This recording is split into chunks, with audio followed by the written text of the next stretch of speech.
नामस्मरणाने मनाला खूप आध्यात्मिक शांती मिळत असते आणि ईश्वराशी जवळीक साधण्यासाठी मंत्रोच्चार करणे खूप गरजेचे आहे. आज आहे आषाढी एकादशी. आज मी तुम्हाला अत्यंत महत्त्वाचा एक मंत्र सांगणार आहे, पांडुरंग गायत्री मंत्र. तर हा आज तुम्ही दिवसभर कधीही ऐकू शकता, सकाळपासून ते संध्याकाळपर्यंत कधीही ऐका. आजच्या दिवशी तुम्ही नामस्मरण केल्यानंतर अनंत जन्माचे पुण्यफळ मिळते. तसेच विठ्ठल नामाचा जप केल्याने आयुष्यातील ताणतणाव दूर होतो, वाईट विचार कमी होतात आणि एक सात्विक लहरी निर्माण होतात, सकारात्मक शक्ती तयार होते. तुम्ही कुठेही हा मंत्र लावून ठेवू शकता. घरी पूजा करताना लावा किंवा दिवसभरामध्ये कधीही जेव्हा तुमच्यासमोर हा व्हिडिओ येईल तेव्हा लावला तरी चालेल. आजच्या दिवशी हा मंत्र ऐकणे अत्यंत शुभ ठरणार आहे, कारण विठ्ठलाच्या या गायत्री मंत्रामध्ये खूप प्रभावी शक्ती दडलेली आहे. तुम्ही नक्की हा मंत्र ऐका. चला तर मंत्राला सुरुवात करूयात. ओम भक्तवरदाय विद्महे पांडुरंगाय धीमहि तन्नो कृष्णः प्रचोदयात्. ओम भक्तवरदाय विद्महे पांडुरंगाय धीमहि तन्नो कृष्णः प्रचोदयात्. ओम भक्तवरदाय विद्महे पांडुरंगाय धीमहि तन्नो कृष्णः प्रचोदयात्. ओम भक्तवरदाय विद्महे पांडुरंगाय धीमहि तन्नो कृष्णः प्रचोदयात्. ओम भक्तवरदाय विद्महे पांडुरंगाय धीमहि तन्नो कृष्णः प्रचोदयात्. ओम भक्तवरदाय विद्महे पांडुरंगाय धीमहि तन्नो कृष्णः प्रचोदयात्. ओम भक्तवरदाय विद्महे पांडुरंगाय धीमहि तन्नो कृष्णः प्रचोदयात्. ओम भक्तवरदाय विद्महे पांडुरंगाय धीमहि तन्नो कृष्णः प्रचोदयात्. ओम भक्तवरदाय विद्महे पांडुरंगाय धीमहि तन्नो कृष्णः प्रचोदयात्. ओम भक्तवरदाय विद्महे पांडुरंगाय धीमहि तन्नो कृष्णः प्रचोदयात्. ओम भक्तवरदाय विद्महे पांडुरंगाय धीमहि तन्नो कृष्णः प्रचोदयात्. ओम भक्तवरदाय विद्महे पांडुरंगाय धीमहि तन्नो कृष्णः प्रचोदयात्. ओम भक्तवरदाय विद्महे पांडुरंगाय धीमहि तन्नो कृष्णः प्रचोदयात्. ओम भक्तवरदाय विद्महे पांडुरंगाय धीमहि तन्नो कृष्णः प्रचोदयात्. ओम भक्तवरदाय विद्महे पांडुरंगाय धीमहि तन्नो कृष्णः प्रचोदयात्. ओम भक्तवरदाय विद्महे पांडुरंगाय धीमहि तन्नो कृष्णः प्रचोदयात्. ओम भक्तवरदाय विद्महे पांडुरंगाय धीमहि तन्नो कृष्णः प्रचोदयात्. ओम भक्तवरदाय विद्महे पांडुरंगाय धीमहि तन्नो कृष्णः प्रचोदयात्. ओम भक्तवरदाय विद्महे पांडुरंगाय धीमहि तन्नो कृष्णः प्रचोदयात्. ओम भक्तवरदाय विद्महे पांडुरंगाय धीमहि तन्नो कृष्णः प्रचोदयात्. ओम भक्तवरदाय विद्महे पांडुरंगाय धीमहि तन्नो कृष्णः प्रचोदयात्. ओम भक्तवरदाय विद्महे पांडुरंगाय धीमहि तन्नो कृष्णः प्रचोदयात्. ओम भक्तवरदाय विद्महे पांडुरंगाय धीमहि तन्नो कृष्णः प्रचोदयात्. ओम भक्तवरदाय विद्महे पांडुरंगाय धीमहि तन्नो कृष्णः प्रचोदयात्। ॐ भक्तवरदाय विद्महे पांडुरंगाय धीमहि तन्नो कृष्णः प्रचोदयात्। ॐ भक्तवरदाय विद्महे पांडुरंगाय धीमहि तन्नो कृष्णः प्रचोदयात्।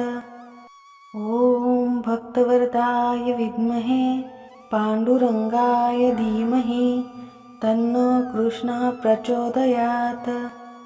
ॐ भक्तवरदाय विद्महे पांडुरंगाय धीमहि तन्नो कृष्णः प्रचोदयात्।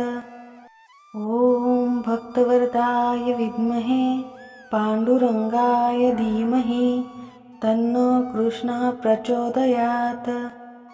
ॐ भक्तवरदाय विद्महे पांडुरंगाय धीमहि तन्नो कृष्णः प्रचोदयात्। ॐ भक्तवरदाय विद्महे पांडुरंगाय धीमहि तन्नो कृष्णः प्रचोदयात्। ॐ भक्तवरदाय विद्महे पांडुरंगाय धीमहि तन्नो कृष्णः प्रचोदयात्। ॐ भक्तवरदाय विद्महे पांडुरंगाय धीमहि तन्नो कृष्णः प्रचोदयात्। ॐ भक्तवरदाय विद्महे पांडुरंगाय धीमहि तन्नो कृष्णः प्रचोदयात्।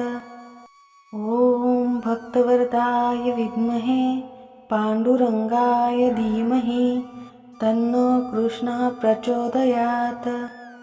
ॐ भक्तवरदाय विद्महे पांडुरंगाय धीमहि तन्नो कृष्णः प्रचोदयात्। ॐ भक्तवरदाय विद्महे पांडुरंगाय धीमहि तन्नो कृष्णः प्रचोदयात्। ॐ भक्तवरदाय विद्महे पांडुरंगाय धीमहि तन्नो कृष्णः प्रचोदयात्। ॐ भक्तवरदाय विद्महे पांडुरंगाय धीमहि तन्नो कृष्णः प्रचोदयात्। ॐ भक्तवरदाय विद्महे पांडुरंगाय धीमहि तन्नो कृष्णः प्रचोदयात्। ॐ भक्तवरदाय विद्महे पांडुरंगाय धीमहि तन्नो कृष्णः प्रचोदयात्। ॐ भक्तवरदाय विद्महे पांडुरंगाय धीमहि तन्नो कृष्णः प्रचोदयात्। ॐ भक्तवरदाय विद्महे पांडुरंगाय धीमहि तन्नो कृष्णः प्रचोदयात्। ॐ भक्तवरदाय विद्महे पांडुरंगाय धीमहि तन्नो कृष्णः प्रचोदयात्। ॐ भक्तवरदाय विद्महे पांडुरंगाय धीमहि तन्नो कृष्णः प्रचोदयात्। ॐ भक्तवरदाय विद्महे पांडुरंगाय धीमहि तन्नो कृष्णः प्रचोदयात्। ॐ भक्तवरदाय विद्महे पांडुरंगाय धीमहि तन्नो कृष्णः प्रचोदयात्। ॐ भक्तवरदाय विद्महे पांडुरंगाय धीमहि तन्नो कृष्णः प्रचोदयात्। ॐ भक्तवरदाय विद्महे पांडुरंगाय धीमहि तन्नो कृष्णः प्रचोदयात्। ॐ भक्तवरदाय विद्महे पांडुरंगाय धीमहि तन्नो कृष्णः प्रचोदयात्। ॐ भक्तवरदाय विद्महे पांडुरंगाय धीमहि तन्नो कृष्णः प्रचोदयात्। ॐ भक्तवरदाय विद्महे पांडुरंगाय धीमहि तन्नो कृष्णः प्रचोदयात्। ॐ भक्तवरदाय विद्महे पांडुरंगाय धीमहि तन्नो कृष्णः प्रचोदयात्। ॐ भक्तवरदाय विद्महे पांडुरंगाय धीमहि तन्नो कृष्णः प्रचोदयात्। ॐ भक्तवरदाय विद्महे पांडुरंगाय धीमहि तन्नो कृष्णः प्रचोदयात्। ॐ भक्तवरदाय विद्महे पांडुरंगाय धीमहि तन्नो कृष्णः प्रचोदयात्। ॐ भक्तवरदाय विद्महे पांडुरंगाय धीमहि तन्नो कृष्णः प्रचोदयात्। ॐ भक्तवरदाय विद्महे पांडुरंगाय धीमहि तन्नो कृष्णः प्रचोदयात्। ॐ भक्तवरदाय विद्महे पांडुरंगाय धीमहि तन्नो कृष्णः प्रचोदयात्। ॐ भक्तवरदाय विद्महे पांडुरंगाय धीमहि तन्नो कृष्णः प्रचोदयात्। ॐ भक्तवरदाय विद्महे पांडुरंगाय धीमहि तन्नो कृष्णः प्रचोदयात्। ॐ भक्तवरदाय विद्महे पांडुरंगाय धीमहि तन्नो कृष्णः प्रचोदयात्। ॐ भक्तवरदाय विद्महे पांडुरंगाय धीमहि तन्नो कृष्णः प्रचोदयात्। ॐ भक्तवरदाय विद्महे पांडुरंगाय धीमहि तन्नो कृष्णः प्रचोदयात्। ॐ भक्तवरदाय विद्महे पांडुरंगाय धीमहि तन्नो कृष्णः प्रचोदयात्। ॐ भक्तवरदाय विद्महे पांडुरंगाय धीमहि तन्नो कृष्णः प्रचोदयात्। ॐ भक्तवरदाय विद्महे पांडुरंगाय धीमहि तन्नो कृष्णः प्रचोदयात्। ॐ भक्तवरदाय विद्महे पांडुरंगाय धीमहि तन्नो कृष्णः प्रचोदयात्। ॐ भक्तवरदाय विद्महे पांडुरंगाय धीमहि तन्नो कृष्णः प्रचोदयात्। ॐ भक्तवरदाय विद्महे पांडुरंगाय धीमहि तन्नो कृष्णः प्रचोदयात्। ॐ भक्तवरदाय विद्महे पांडुरंगाय धीमहि तन्नो कृष्णः प्रचोदयात्। ॐ भक्तवरदाय विद्महे पांडुरंगाय धीमहि तन्नो कृष्णः प्रचोदयात्। ॐ भक्तवरदाय विद्महे पांडुरंगाय धीमहि तन्नो कृष्णः प्रचोदयात्। ॐ भक्तवरदाय विद्महे पांडुरंगाय धीमहि तन्नो कृष्णः प्रचोदयात्।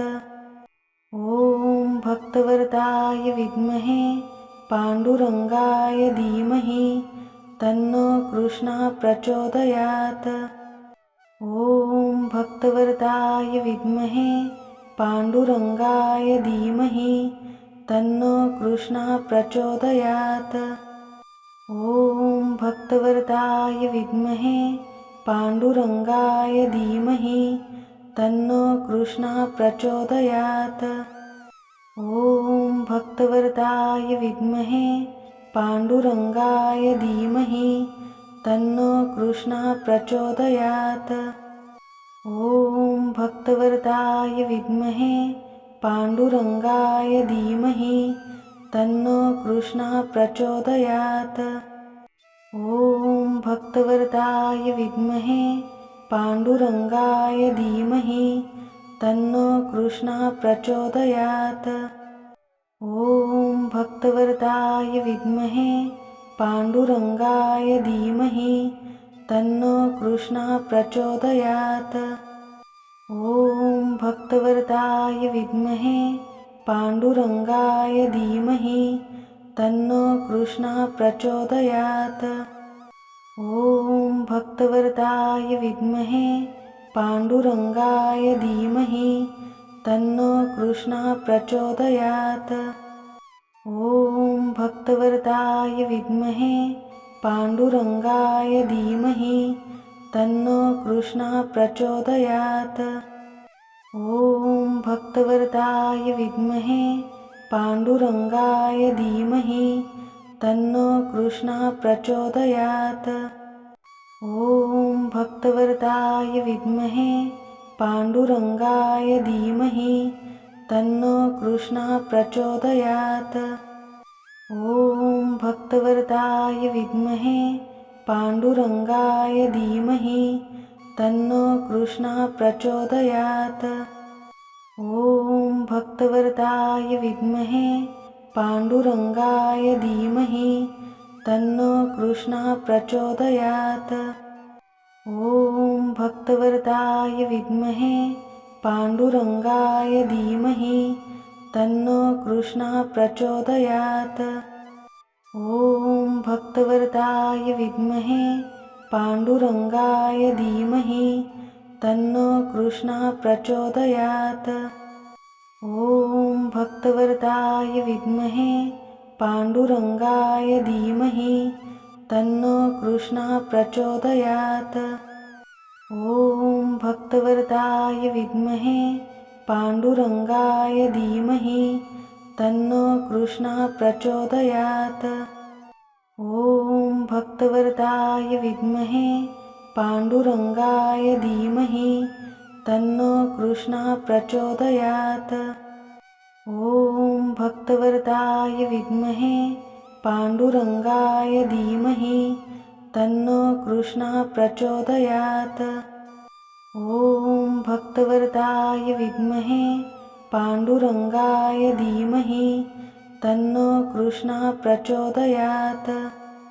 ॐ भक्तवरदाय विद्महे पांडुरंगाय धीमहि तन्नो कृष्णः प्रचोदयात्।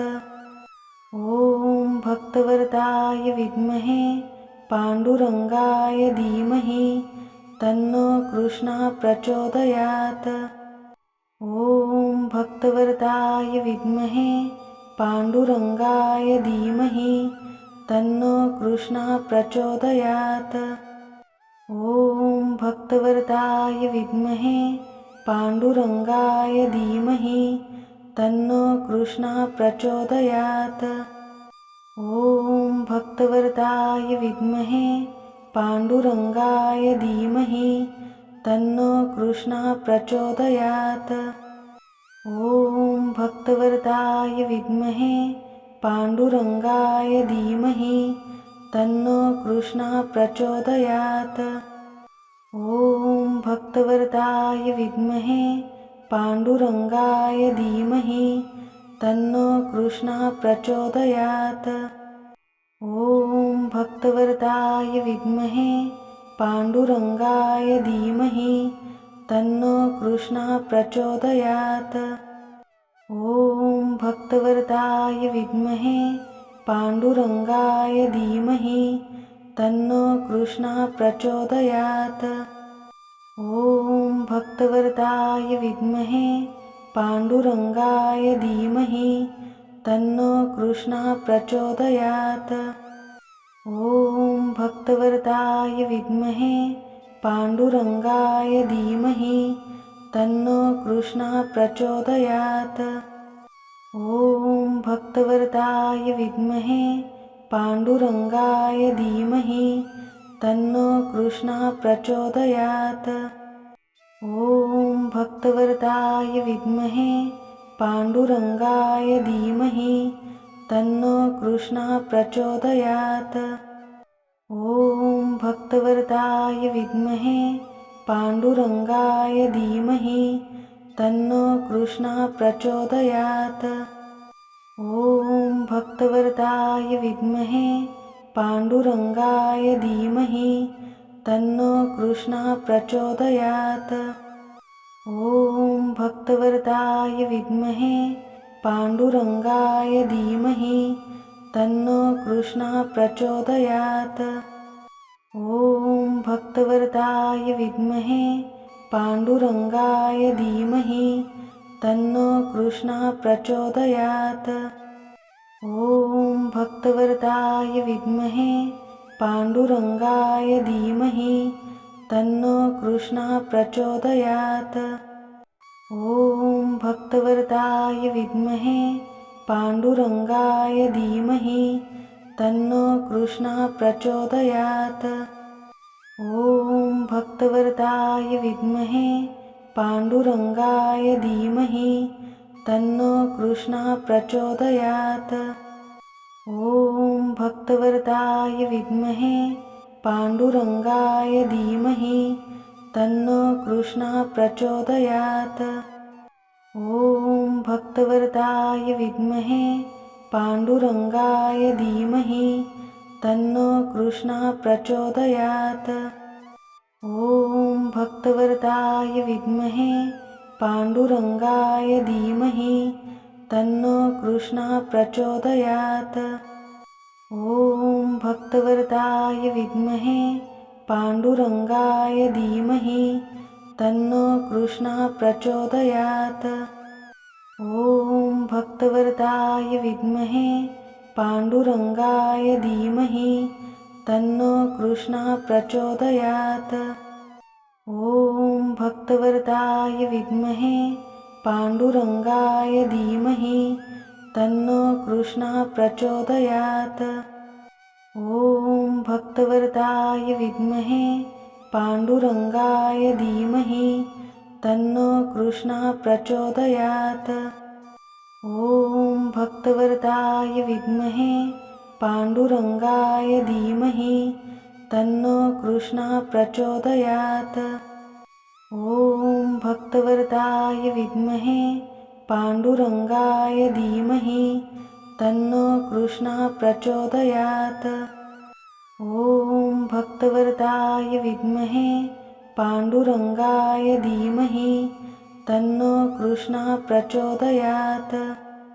ॐ भक्तवरदाय विद्महे पांडुरंगाय धीमहि तन्नो कृष्णः प्रचोदयात्।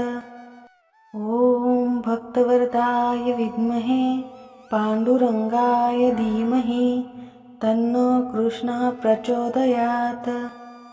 ॐ भक्तवरदाय विद्महे पांडुरंगाय धीमहि तन्नो कृष्णः प्रचोदयात्। ॐ भक्तवरदाय विद्महे पांडुरंगाय धीमहि तन्नो कृष्णः प्रचोदयात्। ॐ भक्तवरदाय विद्महे पांडुरंगाय धीमहि तन्नो कृष्णः प्रचोदयात्। ॐ भक्तवरदाय विद्महे पांडुरंगाय धीमहि तन्नो कृष्णः प्रचोदयात्।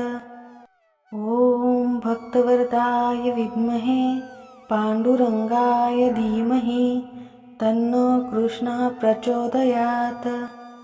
ॐ भक्तवरदाय विद्महे पांडुरंगाय धीमहि तन्नो कृष्णः प्रचोदयात्।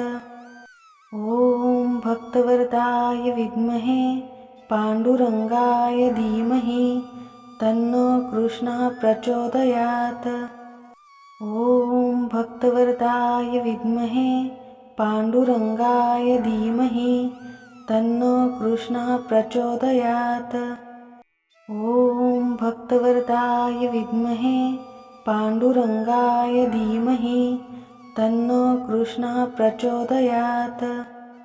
ॐ भक्तवरदाय विद्महे पांडुरंगाय धीमहि तन्नो कृष्णः प्रचोदयात्। ॐ भक्तवरदाय विद्महे पांडुरंगाय धीमहि तन्नो कृष्णः प्रचोदयात्। ॐ भक्तवरदाय विद्महे पांडुरंगाय धीमहि तन्नो कृष्णः प्रचोदयात्। ॐ भक्तवरदाय विद्महे पांडुरंगाय धीमहि तन्नो कृष्णः प्रचोदयात्। ॐ भक्तवरदाय विद्महे पांडुरंगाय धीमहि तन्नो कृष्णः प्रचोदयात्। ॐ भक्तवरदाय विद्महे पांडुरंगाय धीमहि तन्नो कृष्णः प्रचोदयात्। ॐ भक्तवरदाय विद्महे पांडुरंगाय धीमहि तन्नो कृष्णः प्रचोदयात्। ॐ भक्तवरदाय विद्महे पांडुरंगाय धीमहि तन्नो कृष्णः प्रचोदयात्। ॐ भक्तवरदाय विद्महे पांडुरंगाय धीमहि तन्नो कृष्णः प्रचोदयात्। ॐ भक्तवरदाय विद्महे पांडुरंगाय धीमहि तन्नो कृष्णः प्रचोदयात्। ॐ भक्तवरदाय विद्महे पांडुरंगाय धीमहि तन्नो कृष्णः प्रचोदयात्। ॐ भक्तवरदाय विद्महे पांडुरंगाय धीमहि तन्नो कृष्णः प्रचोदयात्। ॐ भक्तवरदाय विद्महे पांडुरंगाय धीमहि तन्नो कृष्णः प्रचोदयात्। ॐ भक्तवरदाय विद्महे पांडुरंगाय धीमहि तन्नो कृष्णः प्रचोदयात्। ॐ भक्तवरदाय विद्महे पांडुरंगाय धीमहि तन्नो कृष्णः प्रचोदयात्। ॐ भक्तवरदाय विद्महे पांडुरंगाय धीमहि तन्नो कृष्णः प्रचोदयात्। ॐ भक्तवरदाय विद्महे पांडुरंगाय धीमहि तन्नो कृष्णः प्रचोदयात्। ॐ भक्तवरदाय विद्महे पांडुरंगाय धीमहि तन्नो कृष्णः प्रचोदयात्। ॐ भक्तवरदाय विद्महे पांडुरंगाय धीमहि तन्नो कृष्णः प्रचोदयात्। ॐ भक्तवरदाय विद्महे पांडुरंगाय धीमहि तन्नो कृष्णः प्रचोदयात्। ॐ भक्तवरदाय विद्महे पांडुरंगाय धीमहि तन्नो कृष्णः प्रचोदयात्। ॐ भक्तवरदाय विद्महे पांडुरंगाय धीमहि तन्नो कृष्णः प्रचोदयात्। ॐ भक्तवरदाय विद्महे पांडुरंगाय धीमहि तन्नो कृष्णः प्रचोदयात्। ॐ भक्तवरदाय विद्महे पांडुरंगाय धीमहि तन्नो कृष्णः प्रचोदयात्। ॐ भक्तवरदाय विद्महे पांडुरंगाय धीमहि तन्नो कृष्णः प्रचोदयात्। ॐ भक्तवरदाय विद्महे पांडुरंगाय धीमहि तन्नो कृष्णः प्रचोदयात्। ॐ भक्तवरदाय विद्महे पांडुरंगाय धीमहि तन्नो कृष्णः प्रचोदयात्। ॐ भक्तवरदाय विद्महे पांडुरंगाय धीमहि तन्नो कृष्णः प्रचोदयात्। ॐ भक्तवरदाय विद्महे पांडुरंगाय धीमहि तन्नो कृष्णः प्रचोदयात्। ॐ भक्तवरदाय विद्महे पांडुरंगाय धीमहि तन्नो कृष्णः प्रचोदयात्। ॐ भक्तवरदाय विद्महे पांडुरंगाय धीमहि तन्नो कृष्णः प्रचोदयात्। ॐ भक्तवरदाय विद्महे पांडुरंगाय धीमहि तन्नो कृष्णः प्रचोदयात्।